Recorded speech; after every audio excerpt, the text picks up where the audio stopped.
So hello guys, स्वागत है आपका फैंस ऑफ डब्ल्यू की एक और नई वीडियो में। और वीडियो की शुरुआत करेंगे बिगी के साथ। रूमर्स ये आ रहे हैं कि जो डब्ल्यू डब्ल्यू ड्राफ्ट होने वाला है इस स्मैकडाउन पर, उस समय बिगी अपना रिटर्न कर सकते हैं डब्ल्यू डब्ल्यू में नेक इंजरी के बाद, जो कि उनको लास्ट ईयर हो गई थी मार्च के महीने में नेक इंजरी। उसके बाद वो अपना रिटर्न कर सकते हैं डब्ल्यू डब्ल्यू के अंदर। और बताया जा रहा है जब कोफी किंगस्टन भी अपना रिटर्न कर लेंगे एंकल इंजरी की वजह से, वो भी बाहर चल रहे हैं डब्ल्यू डब्ल्यू से, जब वो भी रिटर्न कर लेंगे तो जब न्यू डे पूरा कंप्लीट हो जाएगा डब्ल्यू डब्ल्यू के अंदर, तब उसके बाद उन न्यू डे की राइवलरी जो है कंटिन्यू होगी, उनकी जो फ्यूड है वो स्टार्ट होगी द एम्पीरियम के साथ। लेकिन वो तभी हो पाएगा जब बिगी और कोफी किंगस्टन रिटर्न करेंगे अपना डब्ल्यू डब्ल्यू के अंदर। ये अभी केवल रूमर है बिगी को लेकर। अब जो स्मैकडाउन आएगा उस पर देखना होगा क्या बिगी अपना रिटर्न करेंगे ड्राफ्ट में या नहीं। और रिपोर्ट्स ये भी हैं इस बार ड्राफ्ट को लेकर, जैसा कि 2011 में जॉन सीना के साथ हुआ था ड्राफ्ट में। पहले वो स्मैकडाउन पर ड्राफ्ट हुए थे, उसके बाद नेक्स्ट मंडे पर रॉ पर वो अपना ड्राफ्ट हो गए थे दोबारा से। यानी कुल मिलाकर बात ये है कि जो कोई भी सुपरस्टार जो है ड्राफ्ट हो सकता है किसी भी ब्रांड पर। पहले तो ये फिक्स नहीं रहेगा कि वो उसी ब्रांड के लिए ड्राफ्ट हुआ है। जैसे कि एग्जांपल मान लीजिए, अगर रोमन रिंग्स स्मैकडाउन पर ड्राफ्ट होते हैं तो शायद से हो सकता है कि उनको रॉ पर सेंड कर दिया जाए, यानी कि रॉ पर उनको ड्राफ्ट कर दिया जाए जैसे ही रॉ का ड्राफ्ट आएगा। कि ऐसा कौन से सुपरस्टार के साथ हो सकता है और होता है या नहीं।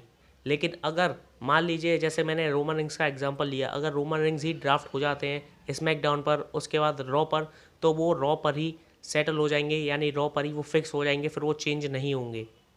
ऐसा केवल तभी हो पाएगा जब ड्राफ्ट होगा। अब देखना होगा किस सुपरस्टार के साथ ऐसा होता है, जैसा कि जॉन सीना के साथ हुआ था 2011 के डब्ल्यू ड्राफ्ट के दौरान। आगे बात करते हैं स्टोन कोल्ड स्टीव ऑस्टिन के बारे में।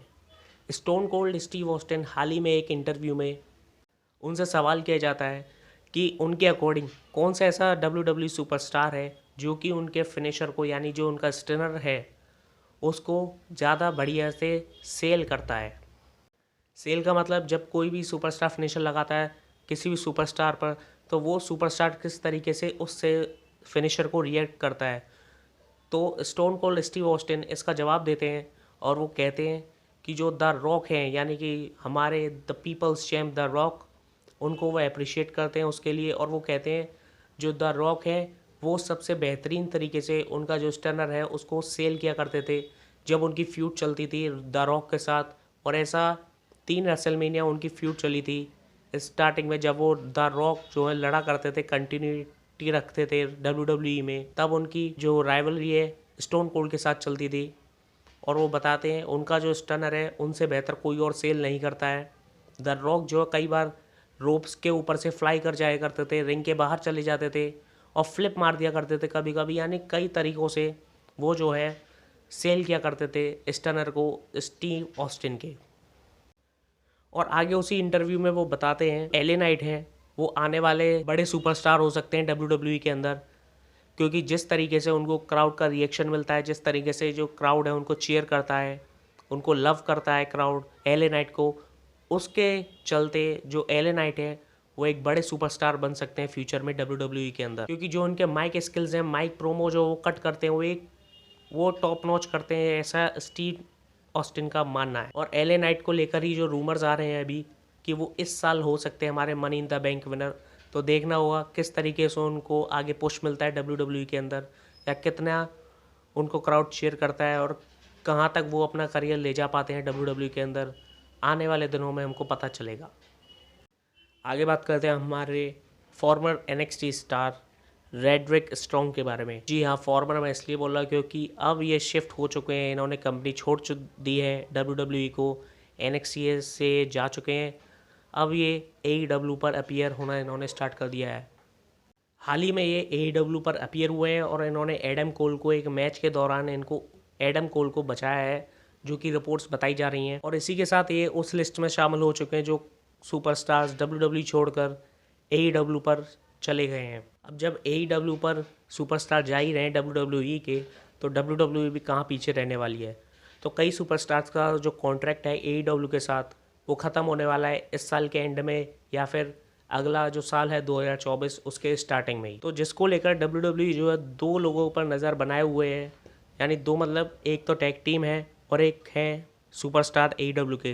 तो जो सुपरस्टार है वो है एक MJF और दूसरे जो टीम है वो है यंग बक्स की। और बताया जा रहा है कि यंग बक्स और जो MJF है उनका जो कॉन्ट्रैक्ट है जनवरी महीने में हो सकता है एक्सपायर हो जाए या उससे पहले ही एक्सपायर हो जाए AEW के साथ। और जो WWE है वो पूरा अपना नेगोशिएशन दिखाना चाहती है और नेगोशिएट कर रही है MJF और यंग बक्स के साथ, ताकि वो WWE में ज्वाइन हो जाएं और आगे बढ़ाएं अपने रेसलिंग करियर को WWE के साथ। और इस लिस्ट में काफ़ी और भी कई सारे सुपरस्टार्स हैं जिनका कॉन्ट्रैक्ट एक्सपायर हो जाएगा AEW में, AEW के साथ आने वाले कुछ दिनों में या कुछ महीनों में। और 2024 में भी काफ़ी सारे सुपरस्टार्स का जो कॉन्ट्रैक्ट है कई सारी कंपनियों के साथ वो है एक्सपायर होने वाला है। लेकिन फ़िलहाल जो नज़रें हैं MJF और यंग बक्स पर हैं WWE की। अब देखना होगा क्या MJF और यंग बक्स जो है वो WWE में अपना इंटरेस्ट दिखाते हैं या नहीं, या WWE उस नेगोशिएशन पर पहुंचती है जहां पर वो उन दोनों को मना पाती है और WWE में उनको इन्वॉल्व कर पाती है। आगे बात करते हैं हमारे रेटेड आर सुपरस्टार एज के बारे में। लेकिन उससे पहले अगर आपने मेरी पिछली वीडियोस नहीं देखी है तो उनको ज़रूर देखिएगा, क्योंकि उनमें से एक वीडियो में बताया गया है कि एक रिपोर्ट में बेकी लिंच के बारे में मैंने बताया है। जो बेकी लिंच है वो खफा है सेलिब्रिटीज़ के इन्वॉल्वमेंट से WWE के अंदर। वो एक इंटरव्यू में बताती हैं कि जो सेलिब्रिटीज़ हैं वो आते हैं बाहर से WWE के अंदर, उनको एक ऐसे स्पॉट्स मिल जाते हैं जहाँ पर कोई भी WWE सुपरस्टार जो है पहुँचने के लिए काफ़ी मेहनत करता है, जो कि डिज़र्व करता है उस स्पॉट को लेने के लिए। लेकिन जो सेलिब्रिटीज़ हैं वो आते हैं और उस स्पॉट को ले लेते हैं। और जो बड़े बड़े मैचेस होते हैं लाइक वर्ल्ड टाइटल के लिए, उनको वो स्पॉट मिल जाता है सेलिब्रिटीज़ को, और एक WWE के सुपरस्टार को नहीं मिल पाता। जिसके ऊपर एज जो है अभी हाल ही में लोगन पॉल के इंटरव्यू में जाते हैं, उनकी पॉडकास्ट पर जाते हैं और बोलते हैं कि जो सेलिब्रिटीज़ है वो एक नई बात नहीं है, वो पहले से ही रेसलमेनिया फर्स्ट से ही जो है सेलिब्रिटीज़ WWE में आते रहे हैं। बड़े बड़े मौक़ों पर जो रेसलमेनिया होती है या जो बड़े बड़े इवेंट्स होते हैं, स्टेडियम इवेंट्स जो होते हैं, वहाँ पर सेलिब्रिटीज़ हमको देखने को मिलते हैं। अब जो बात है सेलिब्रिटीज़ के इन्वॉल्वमेंट होने की, वो कहते हैं कि ये WWE कंपनी के लिए अच्छा ही है, क्योंकि ज़्यादा से ज़्यादा सेलिब्रिटीज़ जब आते हैं WWE के अंदर किसी भी मैच के अंदर, तो WWE को ज़्यादा अप्रिशिएशन मिलता है, ज़्यादा व्यूअरशिप मिलती है WWE को, और जिससे कि ज़्यादा से ज़्यादा जो फैंस हैं वो गैदर होते हैं। ज़्यादा से ज़्यादा फैन जो है WWE गेन करती है अराउंड द वर्ल्ड। यानी देखा जाए तो बेकी लिंच जहाँ खफा थी, जहाँ मैंने पिछली वीडियोस में बताया था, तो जो एज की ये जो बात है इससे वो आर्ग्यू करते हैं और एज जो है अप्रिशिएट करते हैं सेलिब्रिटीज़ के इन्वॉल्वमेंट को WWE के अंदर। अब किस तरीके से देखते हैं आप लोग इस कमेंट को एज के सेलिब्रिटीज़ के ऊपर, कमेंट्स में ज़रूर बताइएगा। अब आगे बात करते हैं हमारे former WWE king of the ring Xavier Woods के बारे में। जेवियर वुड्स जो है अपने इंटरेस्ट जताते हैं एक सिंगल चैम्पियनशिप रेन के अंदर। हालांकि उन्होंने चैम्पियनशिप भी पहले रखी है, पहले वो टैग टीम चैम्पियनशिप भी रहे हैं कई बार, बिगी और किंग कोफी किंगस्टन के साथ कई बार टैग टीम चैंपियन रह चुके हैं पहले भी। लेकिन फैंस और जेवियर वुड्स दोनों का मानना है कि उनको एक सिंगल चैम्पियनशिप रेन मिलनी चाहिए। हालांकि उनको लास्ट वीक स्मैकडाउन पर एक IC टाइटल मैच में दिया गया था इंटरकॉन्टिनेंटल चैम्पियनशिप के लिए गंथर के अगेंस्ट, जिसको कि वो हार गए थे, जिसकी वजह से उनको और ज़्यादा बूस्ट अप मिला है। यानी कई सारे फैंस का मानना है कि उनको और टाइटल मैचेस मिलने चाहिए और एक सिंगल टाइटल रेन उनको भी मिलना चाहिए, वो भी डिज़र्व करते हैं एक सिंगल टाइटल रेन। क्या आप लोग भी देखना चाहेंगे जेवियर वुड्स को एक सिंगल टाइटल रेन में एक चैंपियन बनते हुए? कमेंट्स में ज़रूर बताएं। आगे बात करते हैं हम हमारे former women's tag team champion Naomi के बारे में। जो नेओमी है वो WWE छोड़ चुकी थी साशा बैंक्स के साथ ही, लेकिन जो साशा बैंक्स हैं उसके कुछ समय बाद ही जापान में NJPW को ज्वाइन कर लिया और अब वहाँ पर वो चैम्पियन भी हैं। लेकिन जो नेओमी है उन्होंने कोई भी कंपनी को ज्वाइन नहीं किया था और लग रहा था कि वो भी शायद जापान जा सकती हैं NJPW को ज्वाइन करने, लेकिन वो नहीं गई।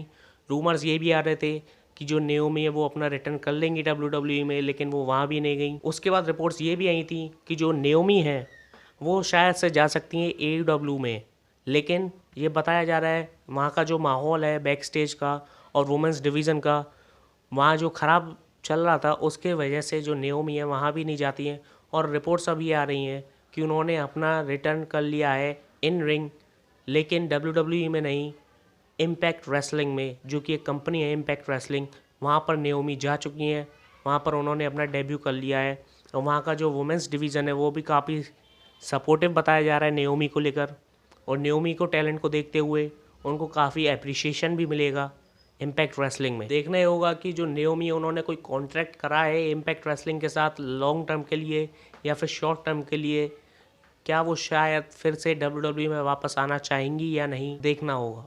आगे बात करते हैं हम हमारे कैरियन क्रॉस के बारे में। जो कैरियन क्रॉस हैं वो अपना रिटर्न कर चुके थे WWE में लास्ट ईयर अगस्त में, जिसके बाद उनकी जो फ्यूड है वो चली थी ड्रू मैकिंटायर के साथ, उसके बाद चली थी रे मिस्ट्रियो के साथ। लेकिन वो काफ़ी मतलब एक तरीके से उनको कंटिन्यूसली रन नहीं मिल रहा है WWE टीवी पर।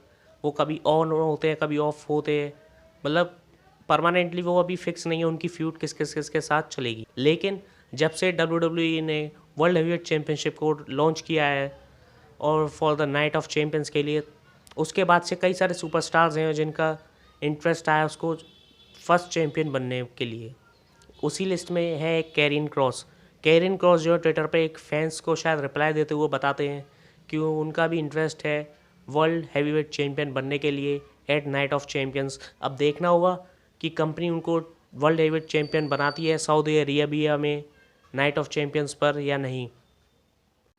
और साथ ही जब रॉ पर अनाउंस हुआ था नए वर्ल्ड हैवीवेट चैंपियनशिप का, तभी ऑस्टिन थ्योरी और सेथ रॉलिंस ने भी इंटरेस्ट जताया था न्यू वर्ल्ड हैवीवेट चैंपियन बनने के लिए, क्योंकि ये दोनों जो हैं ये दोनों ही सुपरस्टार्स एक रॉ पर जो है कंटिन्यूटी दिखा रहे थे। कंटिन्यूटी जो है शो पर उनकी चल रही थी, अपीयर भी हुए रहे थे, क्राउड भी उनको जो है एक को अच्छा चीयर दे रहा था, एक को मतलब बू कर रहा था क्योंकि जॉन सीना को हरा कर आए थे ऑस्टिन थ्योरी। लेकिन रिपोर्ट्स ये भी आ रही हैं जो विंस मैकमैन है जब से वो WWE में वापस आए हैं उनका इंटरेस्ट जो है वो क्रिएटिव में काफ़ी बना हुआ है, हमको पता ही है, इसमें कोई नई बात है नहीं।